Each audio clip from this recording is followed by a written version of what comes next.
So, something about Boy in a Band's voice is super soothing. I'm not, entirely sure if that's just something I think, or if that's, the general assumption, agreement, whatever thing, but, it seems like he's capitalizing a lot on, talking on his channel, so it makes sense that maybe he knows, obviously, duh. Okay, now I sound like a stupid fangirl or something, but I guess it doesn't really matter, because no one's ever gonna see these videos, which is fine.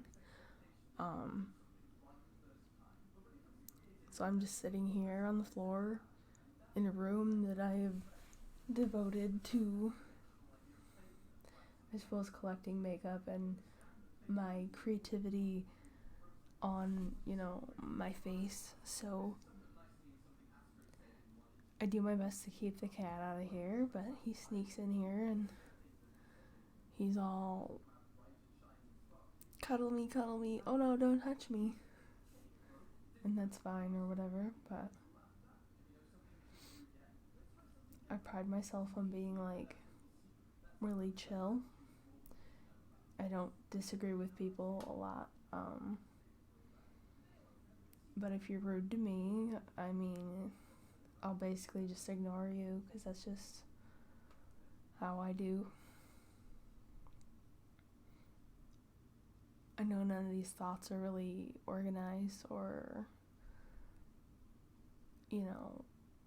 maybe might not make a lot of sense, but it's sort of helping me to get them out there, and I just keep looking at myself in the monitor with this stupid sardonic expression on my face, and I know self-hatred is a big part of my non-creativity issues, so oh my god, I can't even handle my hair right now. It's staticky because I straightened it because I was trying to look cute and whatever. So I'm also sort of testing out this microphone to see if it has good quality, and obviously this isn't 100% what my voice sounds like usually. I'm trying to be quiet because my boyfriend is in the living room taking a nap to a video I was watching, and I wanted to watch with him. It's not his fault. It's he's really tired because he worked all day, and it's it's whatever. I'm not sure why I'm destroying my hair. I think I'm just fussing because I'm super nervous.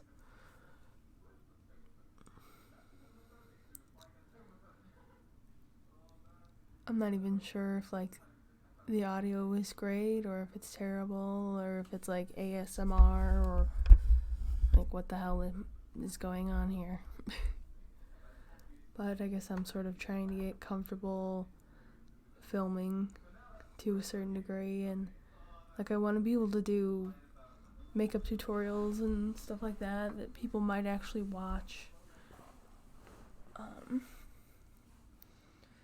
I don't have a lot of really good editing programs right now, and I know that's probably gonna be an issue soon because I can't really edit anything without either the computers crashing. So right now I've just got OBS Studio up, and it's recording, and then it makes a file, and then I just drag and upload. So hopefully if you're watching this right now, you're not clicking dislike and leaving a hate comment and whatever. So it's whatever, I guess. Also, I guess another issue I have is, okay, so I know one of the huge issues that broke up my marriage was the fact that I'd spend $50 a month on makeup, sometimes more, and to a certain degree I'm a collector, and I think it's another part of it's like artistic.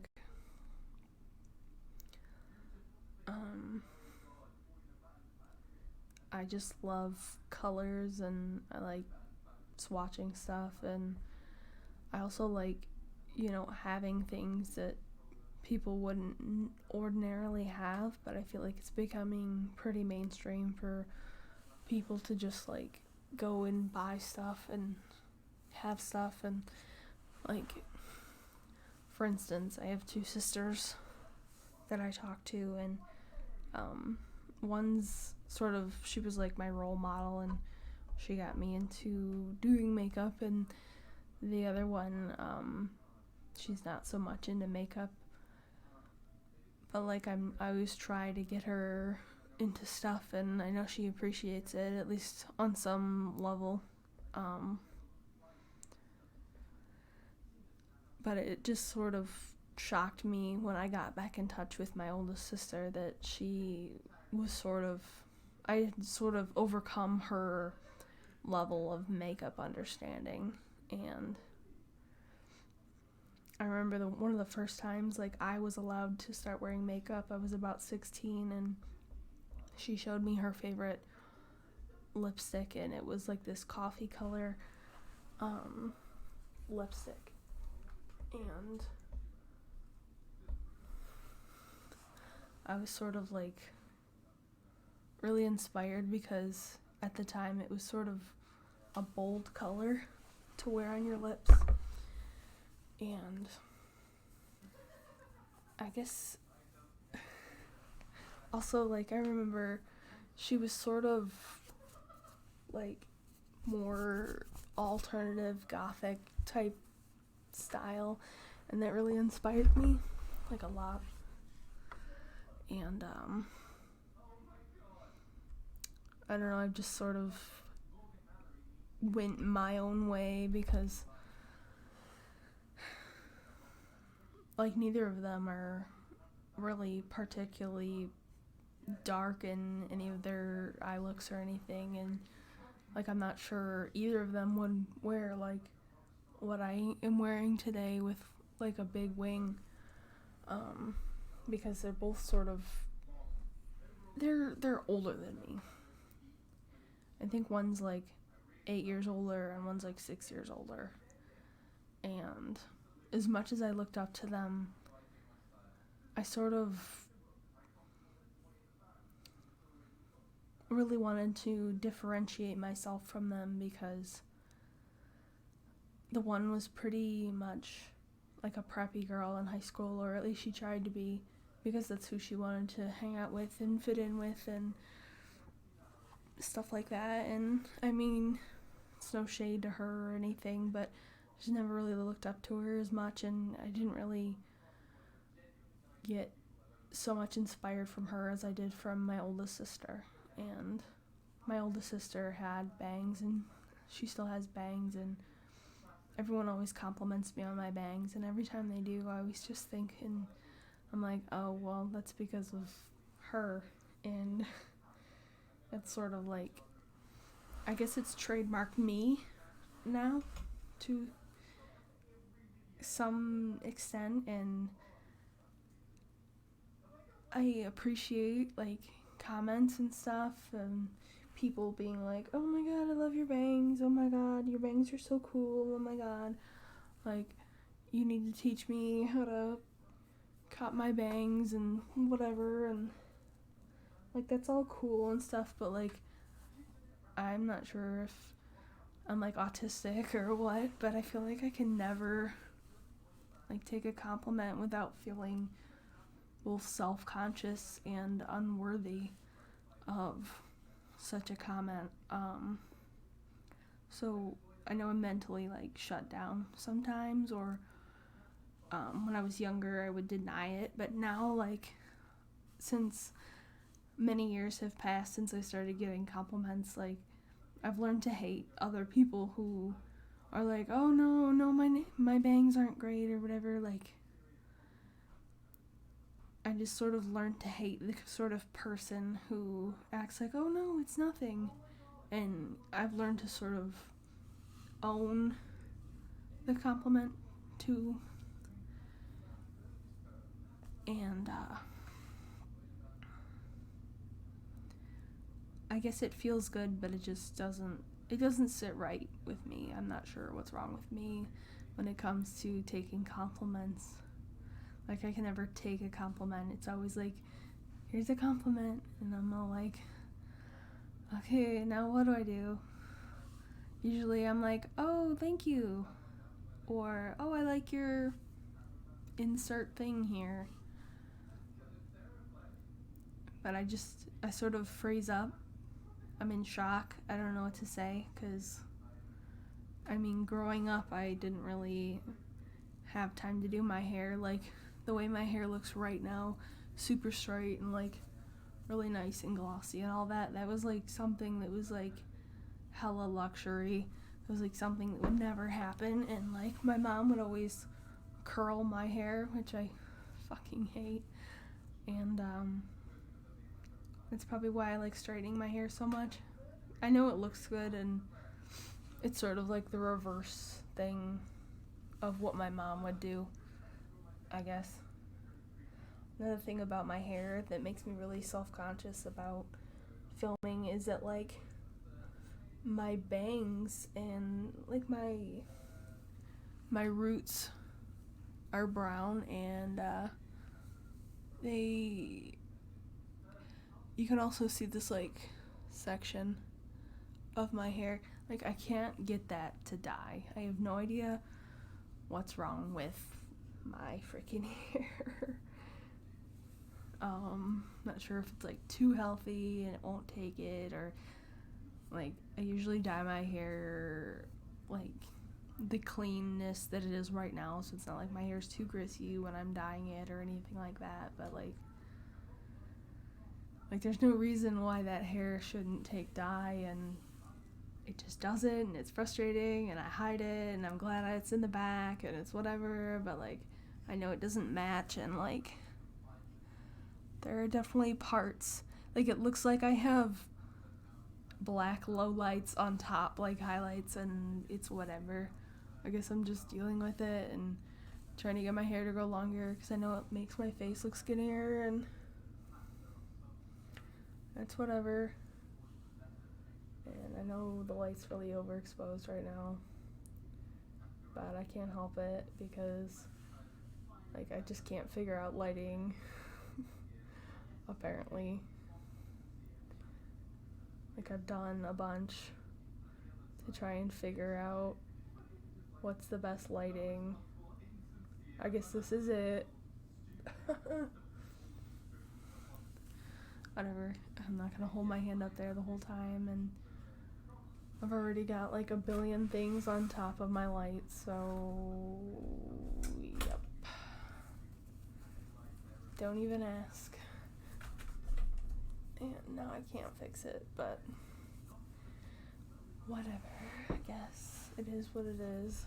And I hate that saying too. It's something my old boss used to say. Completely hate it. And yeah, definitely can't get, oh, maybe I sort of, no, didn't fix it. So after one of my most serious jobs decided to let me go,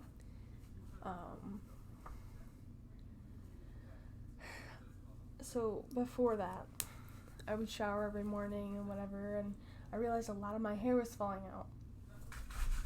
And obviously that's not a very good look on me, because hair is like my thing.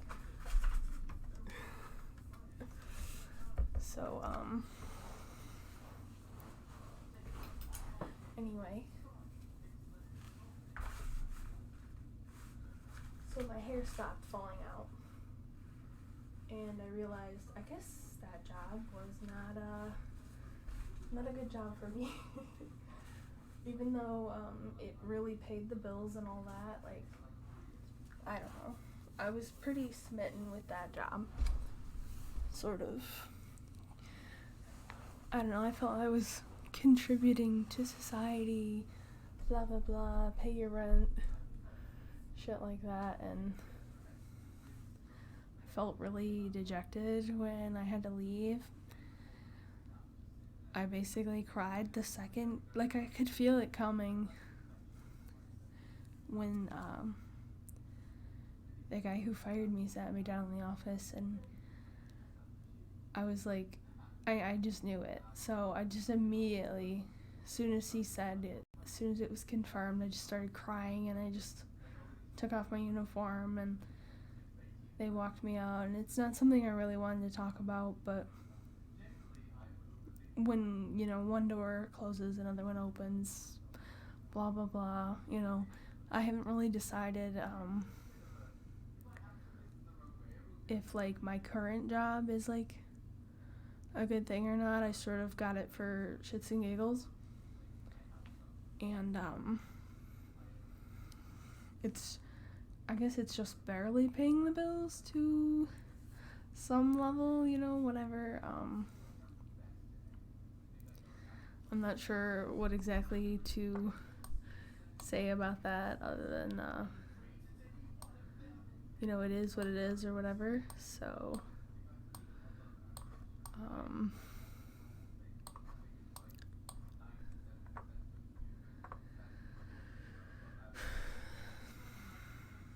I know I don't want to be in security ever again, because security sort of sucks. And, like, it's such a high stress thing that, like, and it's demanding. It almost makes me want to be, like, a workaholic, and I care a lot about, like, justice and, like, having justice be served and all that. So, like, I don't know if I ever want to be in another criminal justice type field again, just because it's pretty stressful and demanding, and it's almost addictive because it's demanding, and I guess I enjoy it, but I also fucking hate it. So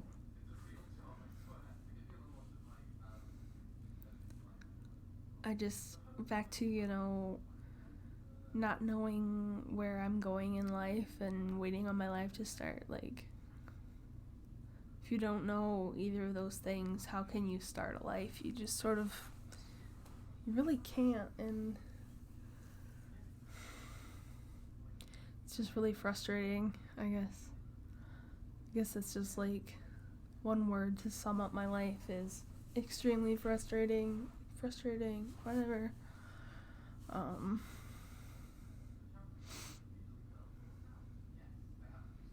Kind of glad my boyfriend hasn't woken up and made me feel self-conscious. Not that he does that, but, like, I do that to myself. And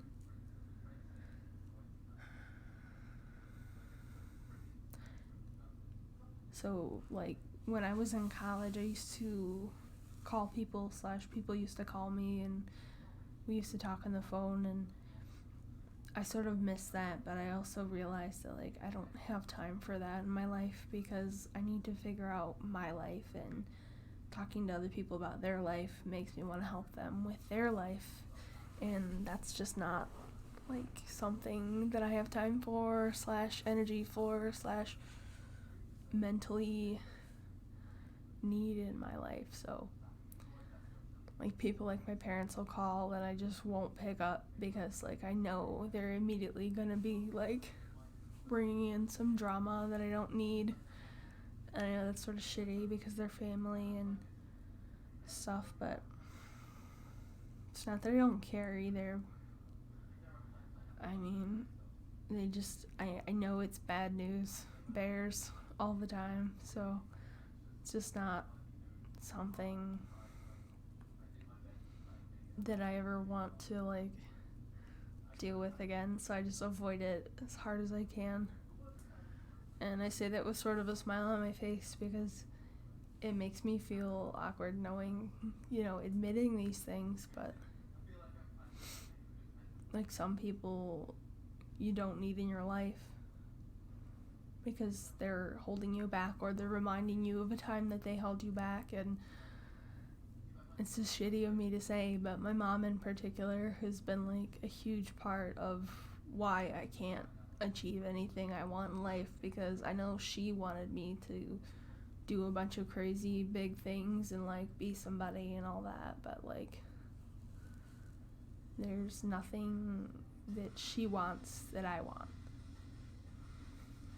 And she wants, like, you know, a perfect daughter and this and that, but like she's so contradictory. Like, even if I did follow what she wanted, like, not only would I not know who I am at all, but like I would be so many different things that are not me, that I would be so daunted by the complete and utter, like, destruction of any want or need, or like even like self-preservation. Like I can't even fathom like where I was 10 years ago, like before I moved out. Like you ever, you know, just realize that you have to just keep lying to survive, and it's sort of a really sucky way to live your life. And I know people who like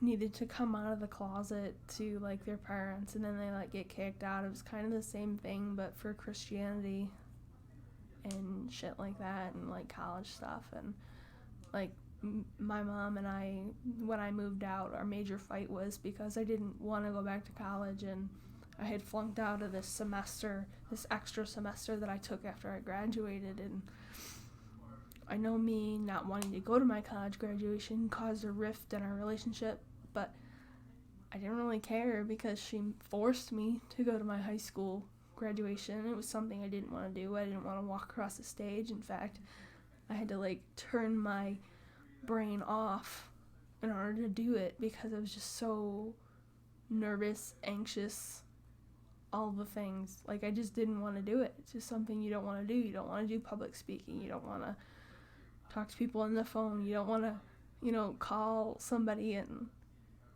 make an appointment for an oil change. It's like, and then literally driving there, like, you have to like put on your adult face to like even just join society. And the side job I have right now, I do deliveries, and it's like both one of the most addicting and the most hardest things I've ever done in my life, because it's just so demanding of you, sort of like to talk to people face to face. And I'm so relieved that a lot of the job is just driving to places to either pick things up or to drive back to the delivery area. And if it wasn't so much driving, I wouldn't like it. And I mean, I don't even like driving that much, but I like driving more than I do talking to people. So like, and then everything's just like sort of on your phone, so it's like you know exactly what to say, exactly where to go, and like it's no big deal because like it's all scripted.